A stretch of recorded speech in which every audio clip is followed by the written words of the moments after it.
Hi అండి. ఈ వీడియోలో ఫ్రంట్ పార్ట్ మార్కింగ్ చూద్దాము. నేను బ్యాక్ పార్ట్ చుట్టూ మార్కింగ్ పెట్టుకున్నాను. క్రాస్ కటింగ్ అండి. ఇది క్రాస్‌గా పెట్టాను మార్కింగ్. ఇక్కడ నేను ఫ్రంట్ నెక్ కొలుస్తున్నానండి. షోల్డర్ దగ్గర ఖర్చుతో కలిపి నెక్ రౌండ్ షేప్‌లో పట్టుకొని నెక్ అయితే కొలుచుకోవాలి. ఉక్కు పట్టి సైడ్ నుండి అయితే నెక్ కొలవాలండి. ఇప్పుడు మనకు ఉక్కు పట్టి పొడవండి ఇది. పొడవు పైన మనకు గల్లా పట్టి అటాచింగ్, మధ్యలో డాట్, కింద షేప్ బెల్ట్ దగ్గర కుట్టు మందం క్లాత్ అయితే ఎక్స్ట్రా అవసరం ఉంటుంది. మొత్తం 30 ఇంచు ఎక్స్ట్రా క్లాత్ తీసుకోవాలి ఖర్చులోకి.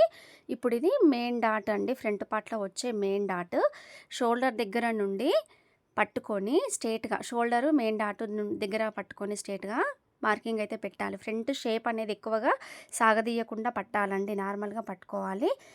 ఇక్కడ మార్కింగ్ పెట్టాం కదా, ఆ మార్కింగ్ను షేప్ బెల్ట్ నుండి ఇప్పుడు పెట్టిన మార్కింగ్ నుండి నడుము వరకు ఒక 1/4 ఇంచ్ లోపల నడుము వరకు పెట్టాలి. ఈ మార్కింగ్ మనకు యూ షేప్‌లో రావాలి. ఫ్రంట్ పార్ట్‌లో లోతులు తీయాలి.